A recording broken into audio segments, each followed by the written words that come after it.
idolatria, outros deuses. Isso daqui é aquela galera que adora imagens, aquela galera que se prostra diante de esculturas. Isso aqui não tem muito a ver comigo.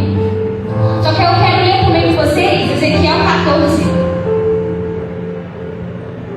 que diz: eu já vou indo, gente, se eu vou esperar cada coisa, que é muita coisa pra aqui. Tá? Então, ó, presta atenção aqui, ó, Ezequiel 14, versículo 1, que diz: então vieram alguns dos anciões de Israel a mim e se assentaram diante de mim. E a palavra do Senhor veio a mim dizendo: filho do homem, estes homens estabeleceram os seus ídolos em seu coração e puseram a pedra de tropeço da sua iniquidade diante da sua face. Deveria ser inquirido em tudo por eles. E aqui, anciões estão diante de Ezequiel e o Senhor usa a vida de Ezequiel. Que isso, garoto? E esses anciões se apresentam diante de Ezequiel e por meio de Ezequiel, o Senhor fala: esses anciões que têm ídolos em seu coração. Então são pessoas, não são pessoas assim, qualquer pessoa, ou pessoas de outras culturas, são judeus, são israelitas, anciões da lei que conheciam a palavra de Deus. E Ezequiel falava: vocês têm ídolos em seu coração. O seu coração tem ídolos. E aí a gente já se vê um pouco assim, né? Eita, eu acho que isso aqui tem um pouco a ver comigo. Eu acho que esse assunto não é um assunto de outra pessoa, não é para outra pessoa ouvir, não é para outra pessoa ser exaltada. Eu acho que tem um pouco a ver comigo. A gente já começa a cair na real. Mas ainda assim a gente fica: eu não sou judeu, eu não sou israelita. Talvez essa é uma bronca para essa galera. Eu não tenho nada a ver com isso, porque agora eu sou cristão. Então eu sei que eles são um pouco mais religiosos, mas acho que esse assunto ainda não me pega muito. Eu acho que não tem tanto a ver comigo. Só que aí a gente vai lá em 1 João, capítulo 5 e versículo 21, que é o último versículo da carta de João. E diz: filhinhos, guardai-vos dos ídolos. E aqui é uma carta que João está escrevendo para a igreja, para a galera que já se converteu, para a galera que já entende que Jesus é o Cristo, que Jesus é o Messias. E João, ele chega para essas pessoas, para a igreja de Cristo, e fala: filhinhos, guardai os vossos corações, cuidado com os ídolos. E aí, quando a nossa ficha cai,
e não no sangue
interessa onde ele está.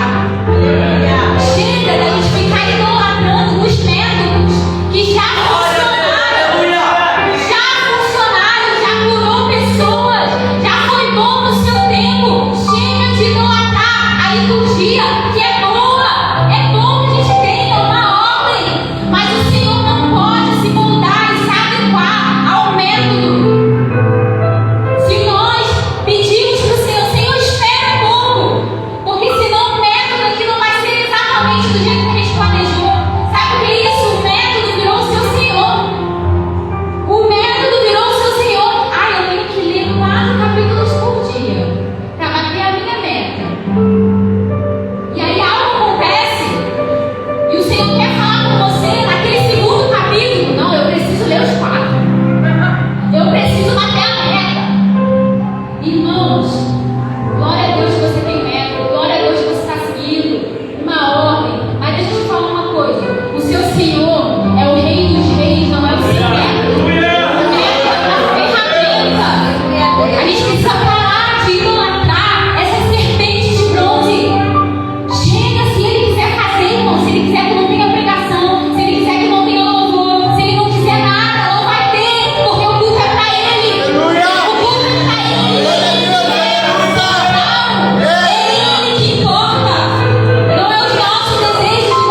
gente não precisa disso.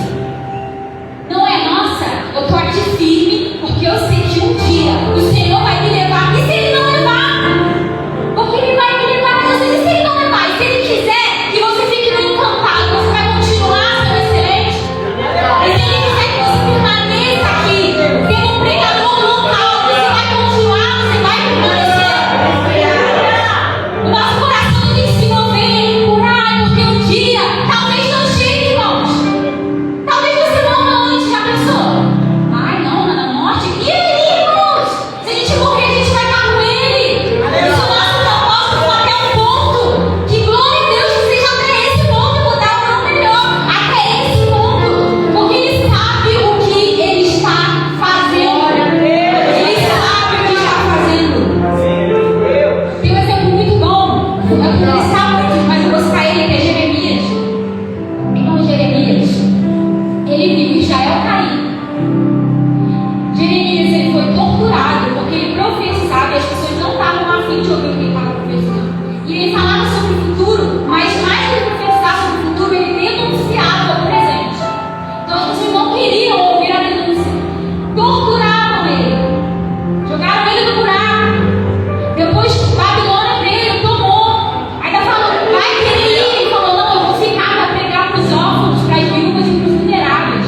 Gente, esse foi o ministério de Jeremias, não casou. E aí, teve sucesso ou não teve? Irmãos, sabe o que é ter sucesso? Está no centro da vontade de Deus. Está no centro.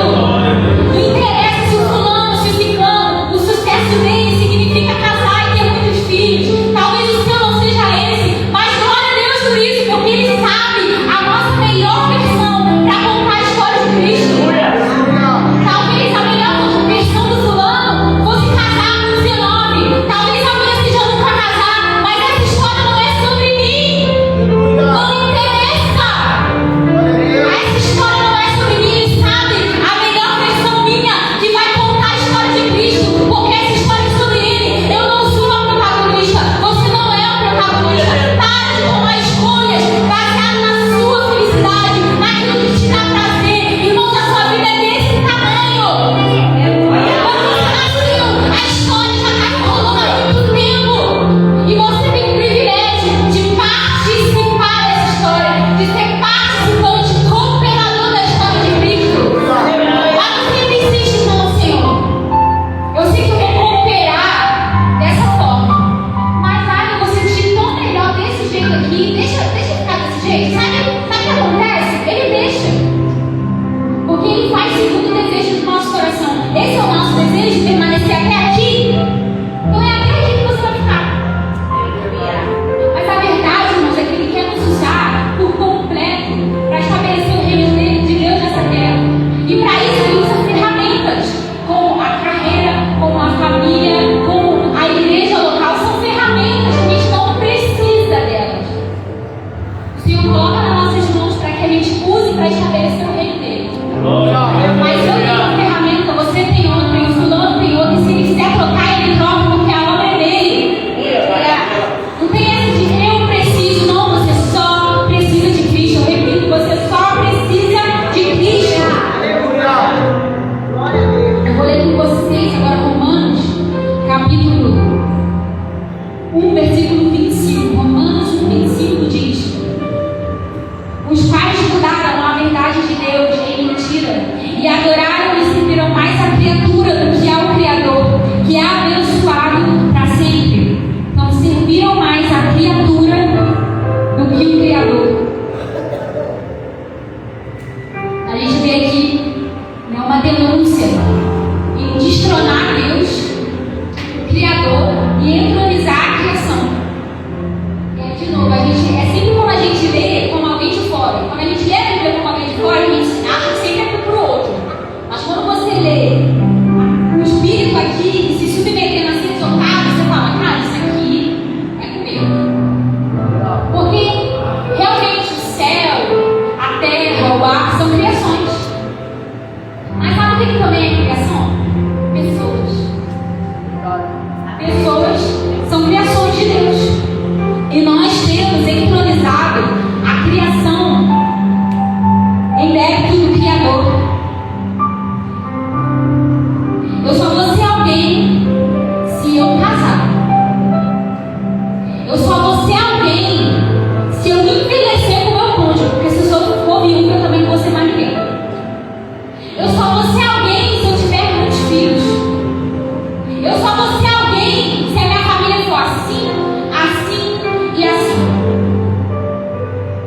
que é isso? Você está entronizando pessoas. Porque você é alguém, irmãos, a partir do eu sou. Você não é alguém a partir do que o eu sou pode fazer para você. Você é alguém a partir dele. Quando você apresenta como eu sou aquilo que faço, não, eu sou. Ele é o que é. Não podemos estar com ele buscando essas bênçãos. Não podemos buscar a ele buscando a barganha. Não, irmãos.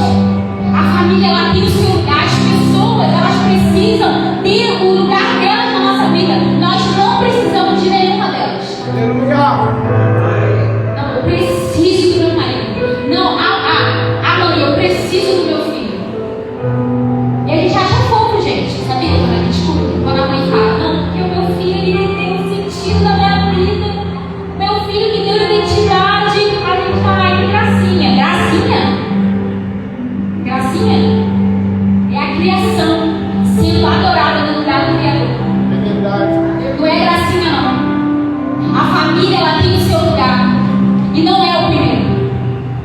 Os seus filhos não são seus. O seu marido não é seu. Sua esposa não é sua. Sua família, irmão, esquece. É uma ferramenta. E ele faz o que ele quiser. Porque se a nossa vida é dele, e ele é soberano, e ele sabe o que está fazendo, ele sabe o tempo, a hora, ele sabe a maneira, ele sabe tudo. Glória a Deus, aleluia. A família tem o seu lugar. Nós somos do lugar, nós somos a partir do eu sou, e não do cônjuge, e não da paternidade, não da paternidade, não, é a partir da paternidade dele. É Deus em primeiro lugar. Eu sei que a gente ouviu muito e já se acostumou, família em primeiro lugar. E realmente, irmãos, a família, ela vem antes da igreja, mas Deus vem antes da família. Deus vem antes da família. Sim, é projeto de Deus, mas é projeto, entende? Entende? O nome de Jesus, ele é suficiente. Qualquer missão, por mais pura que seja, por mais boa que seja, por mais de Deus que seja em relação à origem daquilo, se essa ambição move você, irmãos, tem sido ruído. Você precisa resolver isso. Você precisa resolver isso, porque ele não quer mais te dividir com ninguém. Ministério, carreira, família. Sabe o perigo hoje? As redes sociais. Porque às vezes a gente, num tempo a gente até podia falar, não, a gente não adora imagens, são ídolos do coração. Mas eu vou te falar, hoje em dia a gente está adorando a imagem sim. Porque a gente vê nas redes sociais a família perfeita, o ministério perfeito. Nossa, olha como fulano prega, olha como é aquela igreja, olha como é aquele ministério, olha como é aquele cantor, aquele ministro, aquela carreira. Nossa, eu quero aquilo ali. E a gente se move pelaquela imagem, ídolo. Você está falando da outra religião e você está adorando a imagem. Você quer alcançar aquela imagem. E aí de Deus se propõe outra coisa para você, porque você tem que estar dentro do que você quer, né? Senão, já era. Cheio, irmãos. Como eu falei, tudo isso é muito bom. E são ferramentas que nós estamos usando para uma obra, que é o propósito eterno de Deus. Nós não podemos idolatrar a ferramenta. Isso não faz sentido, irmão. Desculpa falar, é burrice. A gente faz uma burrice, gente. Irmão, a gente idolatrar a ferramenta do propósito eterno. E aí, quando Deus quer pegar o martelo da tua mão para te dar outra coisa, para você continuar a obra, não, Senhor, martelo não. Mas filho, já chega de quebrar, passou o tempo da queda, agora a gente vai construir. Não, o martelo não solta. Eu preciso do martelo. Ai, de quem botar no meu filho? Meu filho é meu. Ele me dá identidade, ele me dá sentido. Você não vai pegar. E a obra fica parada. E você, em vez de estar participando do que ele está fazendo, está preso no martelo. Como assim, irmãos? Sendo que é um privilégio para a ferramenta ser tomada pelo Senhor no tempo determinado. Porque essa obra é eterna, irmãos. Essa obra é eterna. A gente é muito pequena, às vezes a gente acha que é muito grande, mas não é não. E é o pior tipo de dor que eu vou estar falando agora. Esse é o pior de Deus. É quando Deus é o seu ídolo. Porque esse é difícil de você reverter o pensamento, de ter a metanoia na sua mente. Irmão, sinceramente, para que você veio aqui hoje? Porque dependendo da resposta, isso já aponta que você não se relaciona com ele, você idolatra ele. Glória a Deus.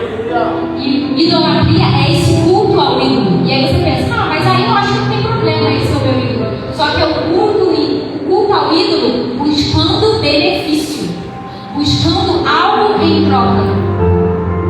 Então, se você está aqui, para que eu estou aqui? Para minha semana ser uma boa semana, para eu pegar minha família no altar, para o Senhor abençoar minha família. Está percebendo que tudo é por algo em troca? Está percebendo que as respostas são sempre para algo, para que você tenha algum tipo de benefício, algum tipo de prazer, algum tipo de retorno? Ídolo. Ele não é seu pai, ele tem sido seu ídolo. E ele não quer isso. Ele não quer te dividir com ninguém, mas ele também não quer que a sua relação com ele seja baseada numa mentira. Porque ele não é ídolo, ele é Deus. Ele é pai.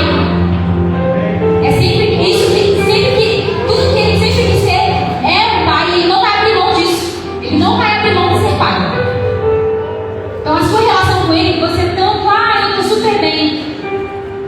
Talvez não. Talvez não esteja nada bem. E está tão enraizado em nós, irmãos, essa idolatria. Sabe qual é a verdade? A gente vem para Cristo por causa dela. Sabe por quê? A gente está lá no mundão, tá tudo dando errado.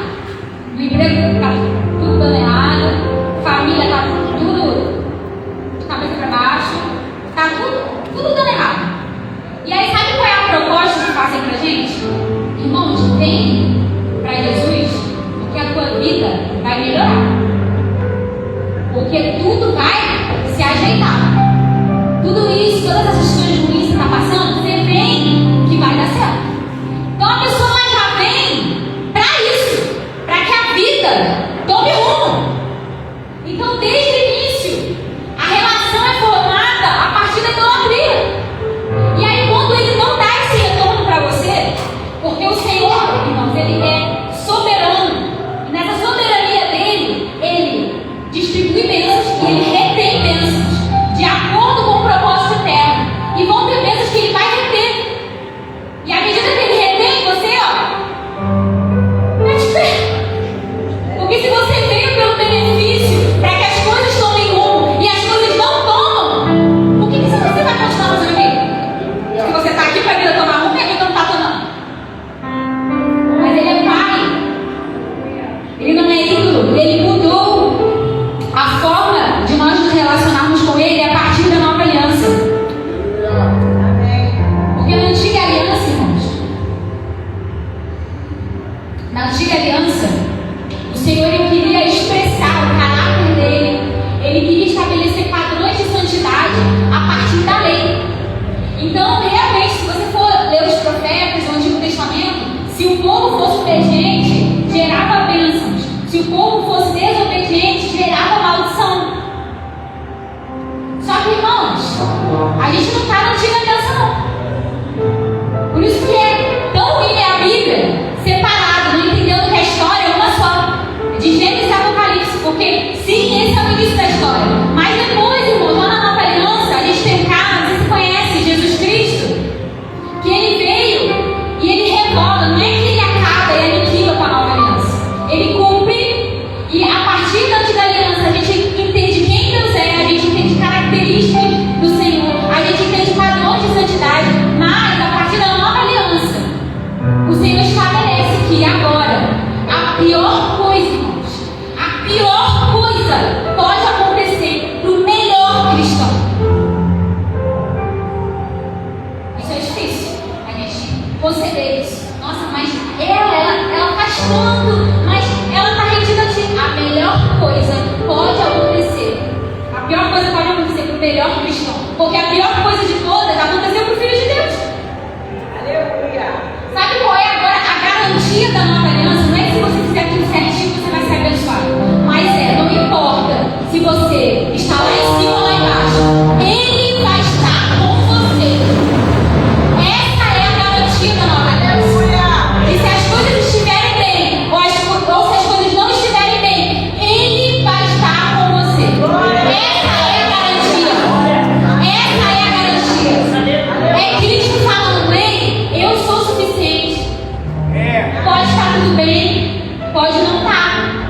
pode estar perfeita, tua família pode estar destruída. Eu sou suficiente. Olha pra mim. Eu sou suficiente. Essa é a promessa da nova aliança. Nada mais é garantido até a eternidade. A única coisa que Deus nos promete é o Filho. É isso. Eles falam, nossa, mas é só isso. Não, irmãos, isso é tudo. Isso é tudo. Tudo que nós precisamos é dele. É desse Cristo que morreu e ressuscitou. Não precisamos de mais, irmãos.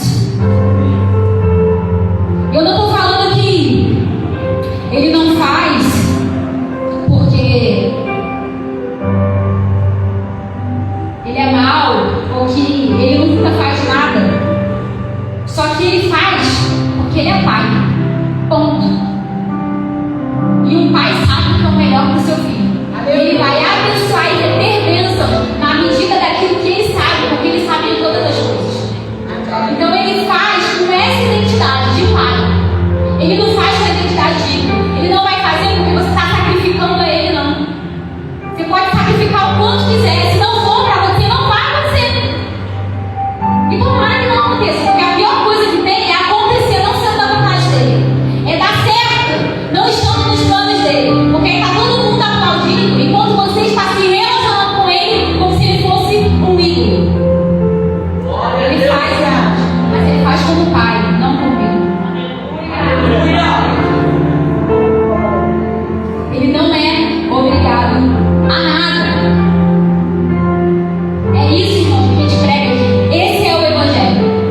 Por isso que você tem uma escolha. Vai querer ou não vai? Porque, eu não sei se você entende, mas a escolha de estar com ele é você ter total entendimento que você está com um pai que não é obrigado a te dar satisfação. Você entende isso? Você está rendido, você está escolhendo se submeter a um pai que não é obrigado a te dar satisfação do que ele está fazendo. Às vezes ele dá, mas se ele não, é porque um dia eu vou entender. E se um dia você não entender? Se nunca você entender? Ele sabe das coisas, ele sabe o que ele está fazendo. Ele não precisa te dar explicações. Esse é o pai que nós servimos. Ele não é obrigado a te dar explicação. Ele não é obrigado a nada. Porque ele sabe das coisas. E a gente fica, não, mano. O meu Deus não é assim. O meu Deus não é assim. Realmente, não. Talvez o Deus que você inventou na sua cabeça, que você tanto idolatra, não seja assim. Talvez esse ídolo que você inventou, que você chama de Jesus, que você chama de Cristo, esse ídolo que você invoca toda vez que você ora, talvez realmente ele não faça. Mas esse Deus aqui, irmãos, das Escrituras, ele é assim, essa é a identidade dele. Não cabe a nós falarmos a identidade dele. Não cabe a nós falarmos o que ele é e o que ele deixa de ser. Ele se revelou e nós sabemos quem ele é e o que ele faz a partir da revelação dele mesmo. Ele escolheu se mostrar e se revelar a partir da palavra. E à medida que a gente se aprofunda na palavra, a gente sabe quem ele é, do que ele gosta, do que ele não gosta, do que ele faz ou deixa de fazer. Então não, porque o meu Deus, eu acho que não é bem assim. Tu acha que é bem assim? Vai ler a Bíblia, vai. Vou ler aqui para vocês uma outra frase que diz, do Tim Keller: se o Deus que você adora nunca discorda de você, é bem provável que você esteja adorando uma versão idealizada de você mesmo. Porque a gente quer ter o controle. A gente quer um Deus domesticado. Ele tem que se mover de acordo com aquilo que eu quero, irmão. Isso não existe. Essa é a noite da gente derrubar esses ídolos. Essa é a noite da gente entender quem realmente ele é diante de nós.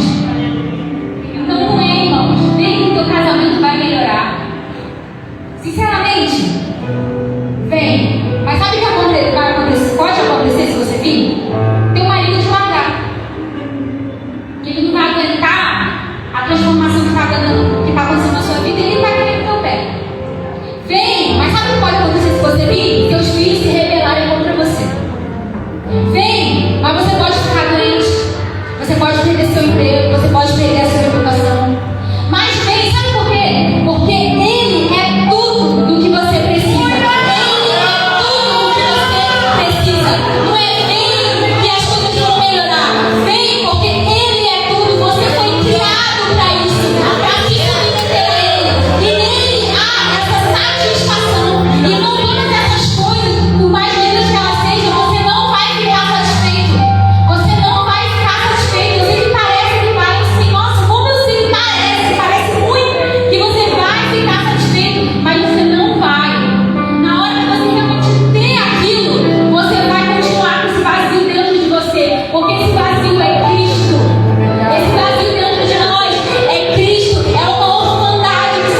ler para vocês Filipenses 3,18. Filipenses 3,18 diz: porque muito já, nos quais muitas vezes vos disse, agora também digo a vós, chorando, que eles são inimigos da cruz de Cristo, cujo fim é a destruição, cujo Deus é o seu ventre, cuja glória é a sua vergonha, e só pensam nas coisas terrenas. E aqui ele vem falando sobre esse ventre, que eu até mostrei para vocês. Esse, irmãos, é o ídolo por trás de todos os outros ídolos. É o teu ventre, é o teu próprio prazer. Você quer uma família perfeita, você quer uma carreira perfeita, você quer que tudo dê certo, porque você quer sentir prazer.